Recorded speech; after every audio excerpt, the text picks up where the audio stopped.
22nd, 2022. Taking what may be the last drive of the year in our 1998 Boxster. Why I would pick a Boxster, specifically a 986 Boxster, over any air-cooled 911. Anyone could drive a sports car with the top down on a beautiful sunny day. I don't mind driving this car in the rain. It's comfortable. I have climate control, not burning heat or no heat. Those two extremes. It's a nice, comfortable cabin.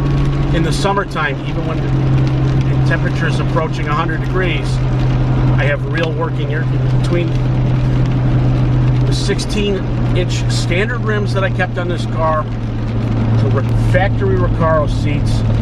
This is a very comfortable car for two people, long distance. There's Nancy and I have taken this in 2017. We did 6,000 miles in 16 days in this car. Went all the way out to Spokane, Washington and back. 2 years later, we found ourselves doing a 2-week trip in the Canadian Maritimes. I did about 3,000 miles total on that. A comfortable cabin's nice in a sports car, but this is also a very practical road trip car.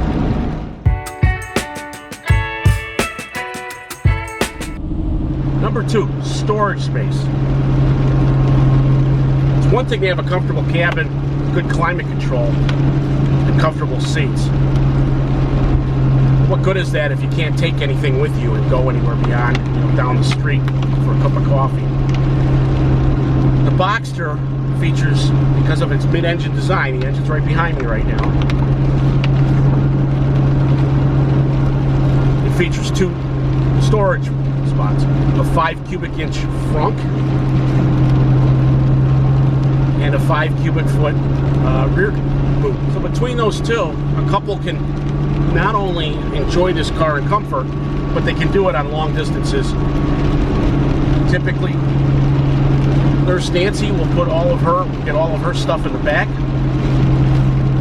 and I'll use the front for my detailing supplies if we're going to a concours far away, or and my travel supplies. Very practical.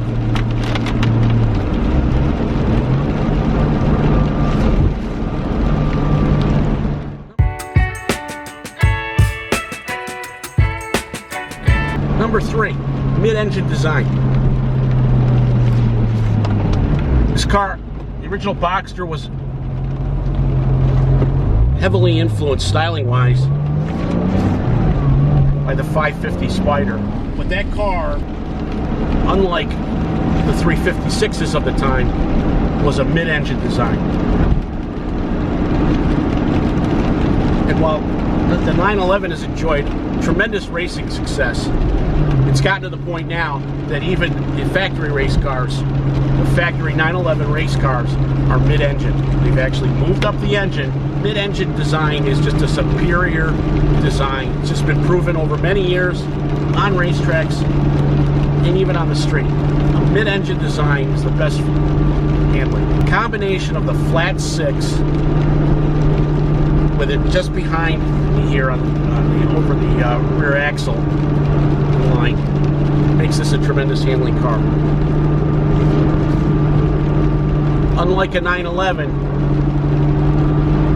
it's very, very difficult to induce snap-over steer on one of these cars. 911s are tail-happy. The engine sits all the way in the back, and it's masked today by all the computer controls. This is still an analog car. So there are many things I'm comfortable, even in the wet, doing with this car that I would never attempt to do in an air-cooled 911.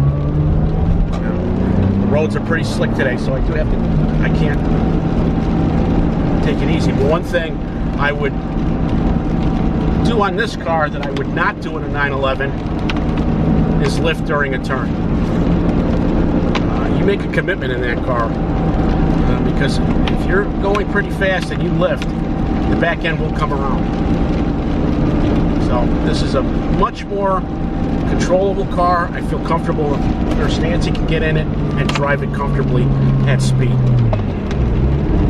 I wouldn't say that about an air-cooled 911 without computer control. You can see the roads are pretty slick.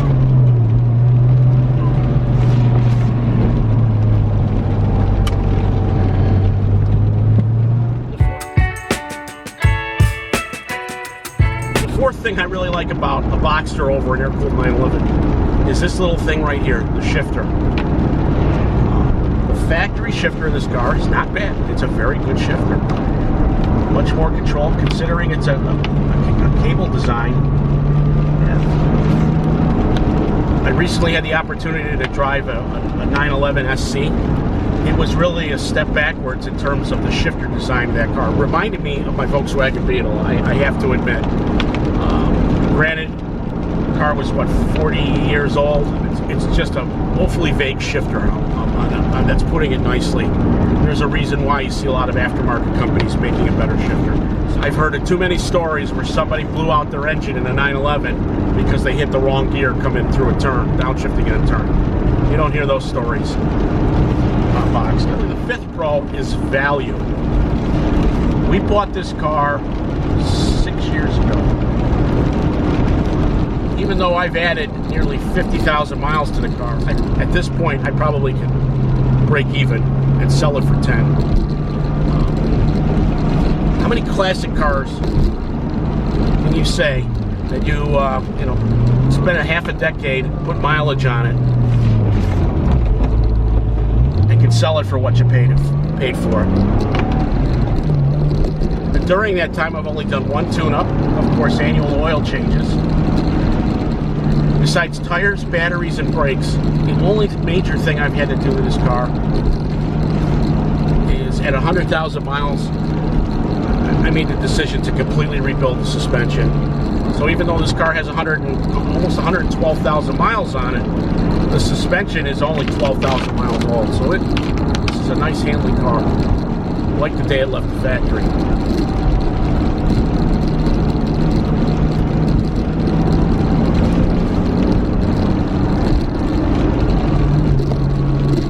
The prices of this car, the fact that I've owned it 6 years, going on 7, speaks volumes.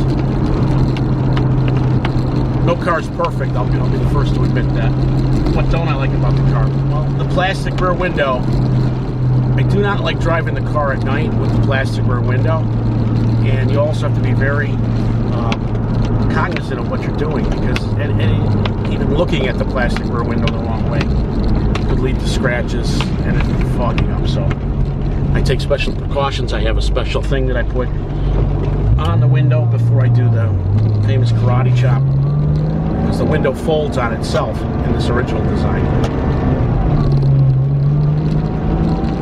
The window's 5 years old and it looks brand new, and I'm able to keep the scratches under control. And most of the time we drive this is with the top down, so it's a non-issue at that point.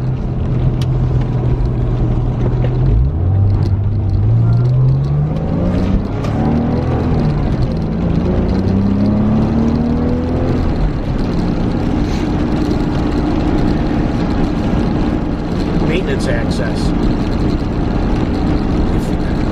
Today I'm spoiled because between my quick jack and my 4-post lift, maintenance on this car from underneath is pretty easy. So if you don't have access to a lift of some sort, these can be a little tricky to work on. This access panel behind me gives you access to the belt on the front and the water pump, and you do have access from the top when you put the convertible top into service mode. But it is cumbersome. You have to be very careful about not denting or having a belt buckle touch the side of the car when you're leaning into the engine. So luckily from that perspective, this car is so reliable that it's very rare you have to do anything on the main. Let's talk about acceleration. Porsche by design, is historically, with very few exceptions, has always put a smaller engine in the Boxster than the 911. And for good reason. They can't have their flagship model being slower on a track than their entry-level model. If you were to put the same horsepower engine into one of these, this would blow the doors off of a 911 on any track. That's a track. In the real world, this car's factory rated at high 6 second 0 to 60 time.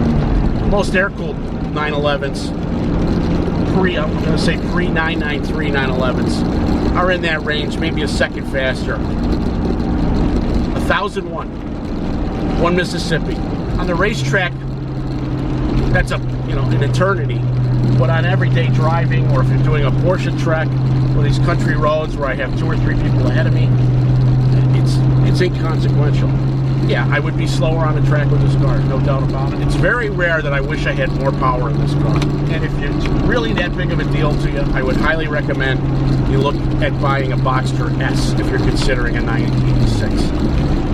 That 40 additional horsepower does make the difference on it, but in 95% of the situations I'm in, I'm never wanting for more power in this car. Finally, it wouldn't be a late 90s, early 2000s Porsche discussion without us delving into the IMS bearing issue.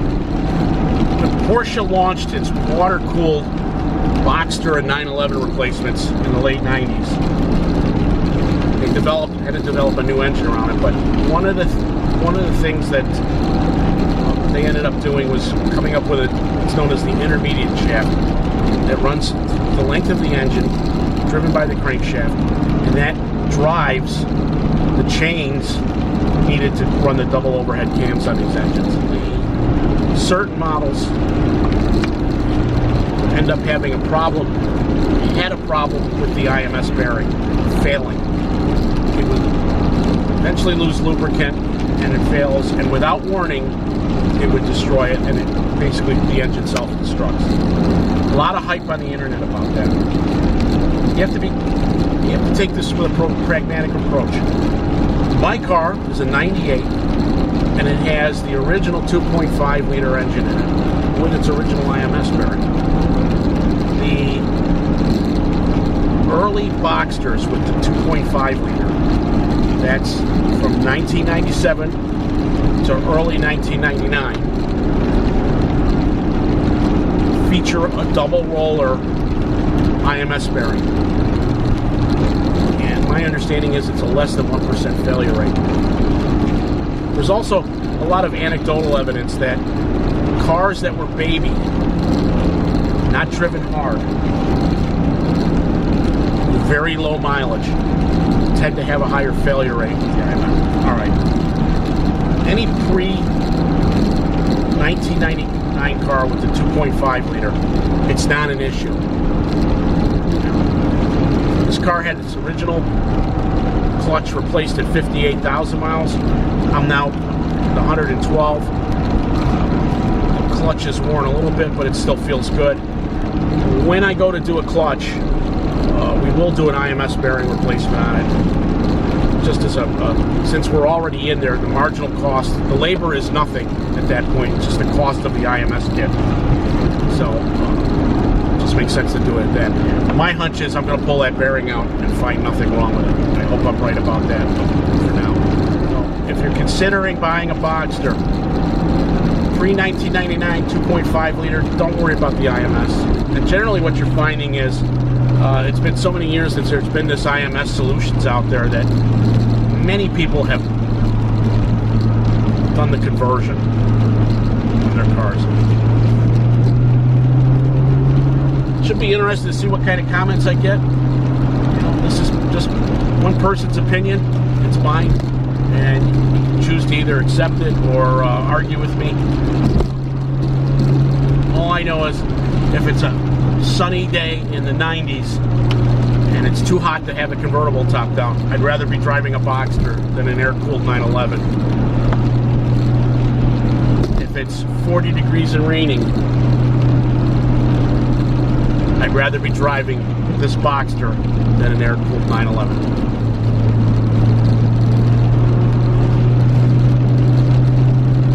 Anyway, Hopefully you found this video helpful. If you enjoyed it, press the like button. Feel free to comment. Love to hear your thoughts on it. If you haven't done so already, I encourage you to subscribe to the channel.